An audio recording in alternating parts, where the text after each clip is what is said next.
Okay, so now we're going to read the poem No Leaders Please by Charles Bukowski. There are copies of the poem that I've placed on your lockers. Read along with me. Invent yourself and then reinvent yourself. Don't swim in the same slough. Invent yourself and then reinvent yourself. And stay out of the clutches of mediocrity. Invent yourself and then reinvent yourself. Change your tone and shape so often that they can never categorize you. Reinvigorate yourself and accept what is, but only on the terms that you have invented and reinvented. Be self-taught and reinvent your life because you must. It is your life and its history and the present belong only to you. Okay.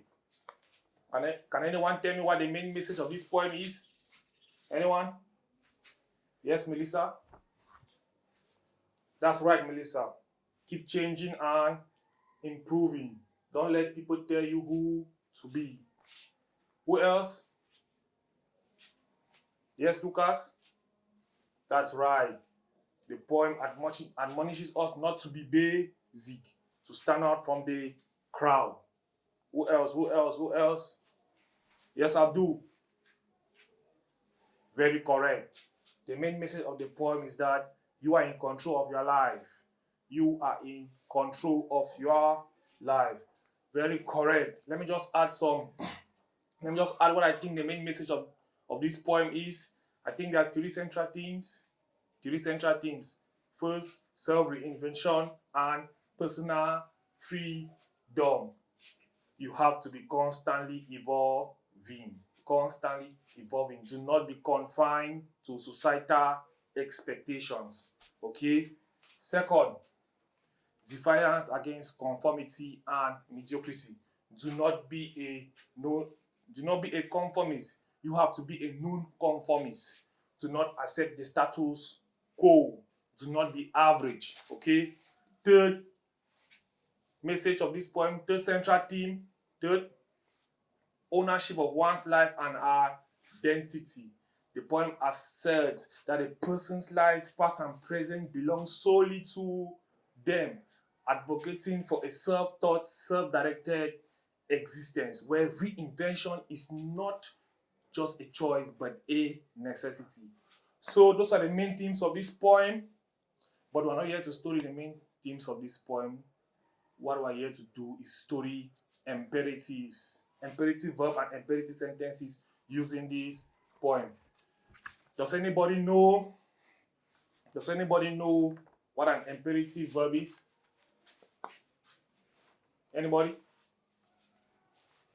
Nobody? Okay.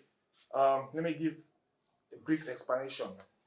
Imperatives are verb forms, okay, used to give commands, make requests, offer advice, or provide instruction.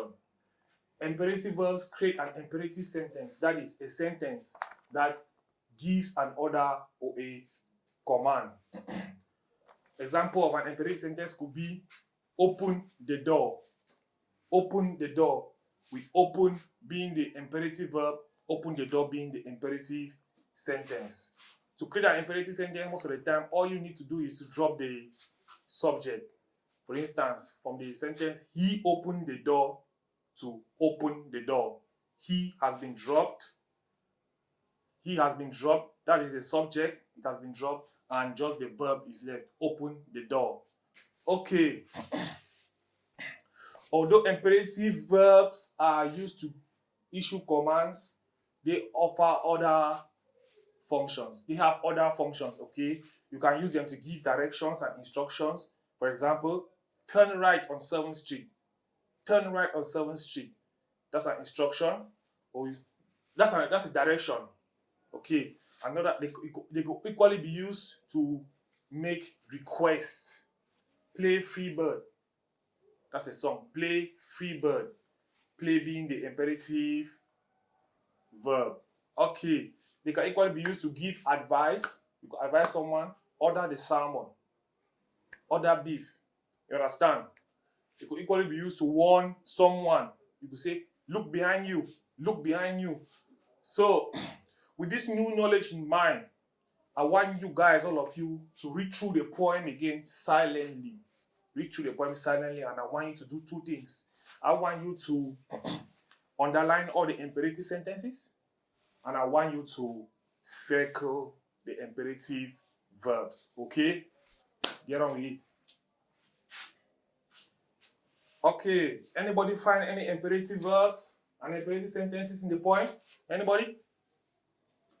Yes, Mohammed. Very correct. Invent yourself and then reinvent yourself is an imperative sentence. Invent and reinvent are the imperative verbs. Very good. Yes, Lara? Yeah? Very correct. Stay out of the clutches of mediocrity is the imperative sentence. Stay out is the imperative verb. Who else from this side? Yes, Carlos? Don't swim in the same slough is the imperative sentence, and don't swim is the imperative verb. This is an example of a negative imperative sentence. We're going to get to that in a bit, but let's collect more examples. Okay, who? Yes, Kimberly. Very good. Reinvigorate yourself and accept what is the imperative sentence. Reinvigorate and accept are the imperative verbs. Very correct, Kimberly. Who hasn't spoken? Yes, Enrique, my friend. Yes. Very correct. Be self-taught is an example of an imperative sentence. Be is the imperative verb.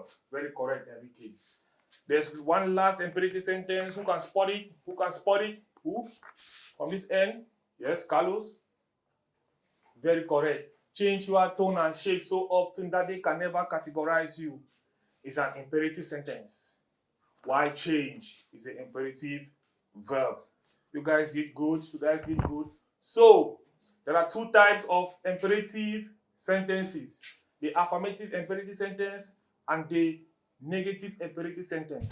The affirmative imperative sentence tells someone to do something. For example, invent yourself and then reinvent yourself.